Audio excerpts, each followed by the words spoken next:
At sa puntong ito ng ating balitaan, kapiling natin ang co-convener ng Social Watch Philippines, si Binibining Jessica Reyes Cantos. Magandang araw po sa inyo, si Bombo Dennis Hamito po ito. And together with me, si Bombo Jaira Hanggayo. Nais po namin maki-update lamang. Lumalabas kasi sa initial na mga information mula po sa inyong panig, tumanggi pala kayo na maging bahagi nitong civil society organizations na dapat ay magbantay dito sa budget deliberation kaugnay ho ngayong budget season dyan sa Kongreso. Bakit po ba? Gusto kasi namin meaningful participation. Mamamasahin na nga kami at ang hirap-hirap pumasok sa loob ng Kongreso. Tapos magsasubmit lang kami ng papel at inonote lang yon.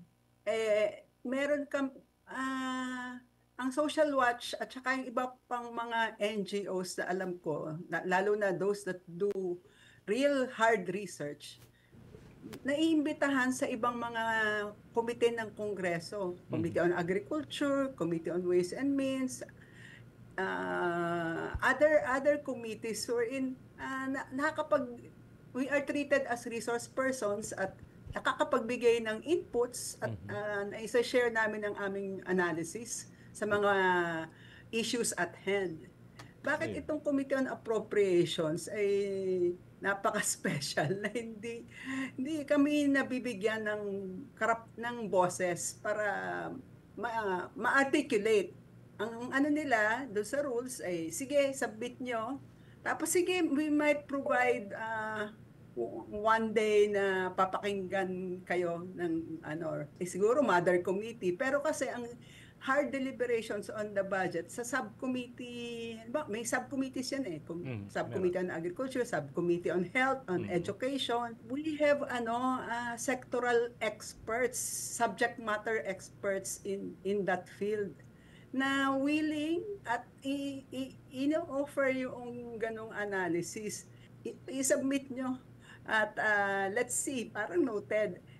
Alam mo, since 2006 kami ay nakakapag-engage na sa Kongreso. Pero pinakinggan, meron kaming alternative budget initiative na tawag sa Social Watch. Yun ay inihain rin namin. At pagdating sa plenaryo, syempre wala naman talagang speaking rights pag sa plenaryo ang unelected na Okay. hindi naman kami elected na ano. Pero Congressman Edsel Lagman carried our proposals. Ayun, oh. Dati nga, no? Ganun ho yung sitwasyon. Anyway, sa tingin ho ba ninyo, walang kahihinatnan yung plano ho ng Kongreso na buksan yung budget deliberation pero ganun yung sistema? Ganun ho ba yung inyong pagtingin?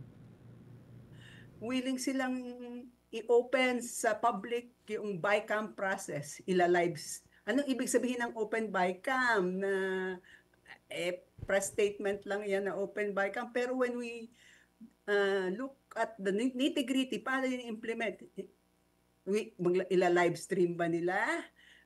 Will we be given copies of mga particular changes that they will be doing sa proposed budget during the BICAM? Sinong nag-sponsor niyan? And can we have a matrix of the conflicting provisions ng proposal ng Senado at ng House? Yun ay actually yung mga bagay na yun incorporated dun sa House Joint Resolution number 2 sa House, and sa Senate ay Senate Joint Resolution number 1. Existing yan, at kung sila ay sincero na gusto nila talagang i-open for transparency purposes ang budget, they could have easily acted on those joint resolutions kaagad. At yun, the nice thing about a joint resolution is once it is adopted by both houses, ayan ay may force and effect of a law. Unlike an ordinary resolution na resolution na in aid of legislation, ganon, parang investigating. Ito, joint resolution providing for mechanisms for an open BICAM at naka-spell out doon. Ayun, Binibining Cantos, ang akin hong katandem si Bombo Jai Rahanggayo. May ilan din katanungan para po sa inyo. Bombo Jai. Mhm.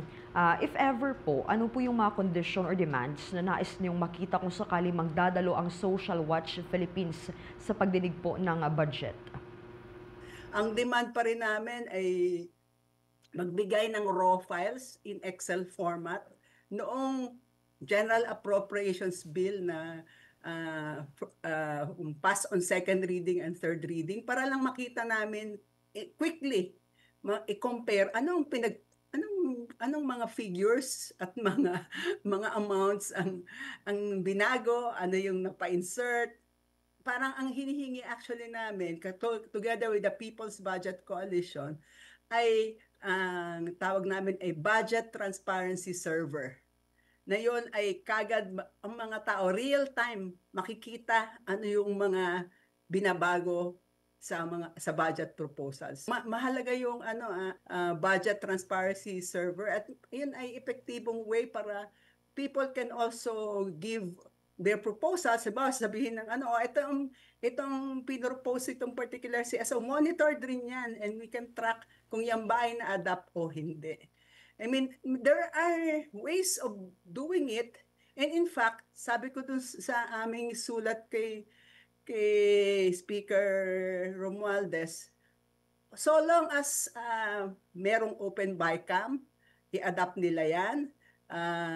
And then yung raw files, na may Excel file na pwede naming makita at on real time, ano yung changes na ginagawa sa budget. Kahit yun ay yun ang they make available to the public. Kahit hindi, okay na kaming observer lang eh. And ang kontensyon ng ibang civil society organizations ay better na magkaroon raw ng window para masilip ang budget deliberations kesa totally closed. Para kahit papaano medyo matakot naman ang mga lawmakers na magsingit ng budget at magkaroon ng ilang mga grupo na mag-point out sa posibleng pagkakamali o pananamantala ng mga lawmakers. May we know, ma'am, kung ano po yung take niyo dito? Okay naman na actually sa BICAM, okay naman na observer lang.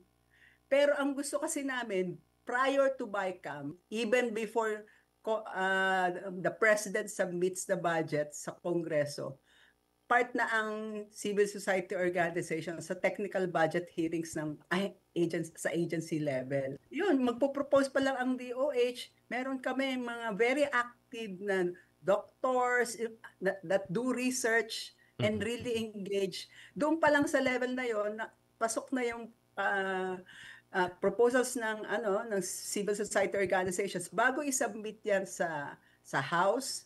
At tapos doon yun, kung pwedeng kami ay hindi lang observer kasi gusto naming bantayan yung aming mga naipasok sana noong sa agency level ng mga proposals.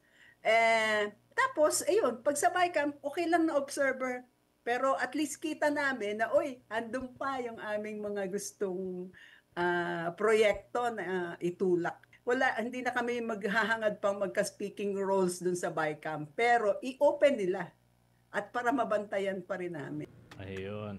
Sa huli, pwede bang sabihin na kailangan nating maghanap pa ng mga paraan kung paano talaga mas episyente na mababantayan ang pondo ng ating bayan other than yung pagpayag na makapasok ang mga observers at iba pang mga personalities dyan sa paghimay ng pambansang budget kung limitado naman yung kanilang magiging role. Kahit naman po wala kaming formal papel sa loob ng proseso ng Kongreso, we can easily call them out. Dito po, kasi andyan kayo, mga media, very active na media partners ng CSOs, ready kayong makipagtulungan sa amin para i-call out ito. Pero, ayun, ang gusto nga po natin ay developmental partner, yung talagang hindi po tayo partner na we are suspicious of each other. Pero ang gusto sana po namin, ipakita sa kanila na ito po yung aming batay sa aming pananaliksik. Halimbawa po, simpleng poverty map ng Pilipinas. Can we start with that? Ayun.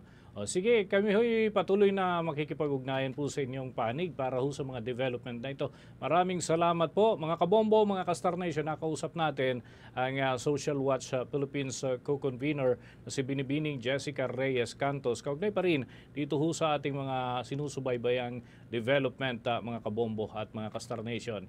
And of course, tuloy-tuloy naman yung atin hong paghahatid ng mga impormasyon at iba pang mga malalaking usapin na atin hong tinutugay gayan sa pagkakataong ito. And yan mga kabombo, lalo na't may kinalaman yan sa national budget.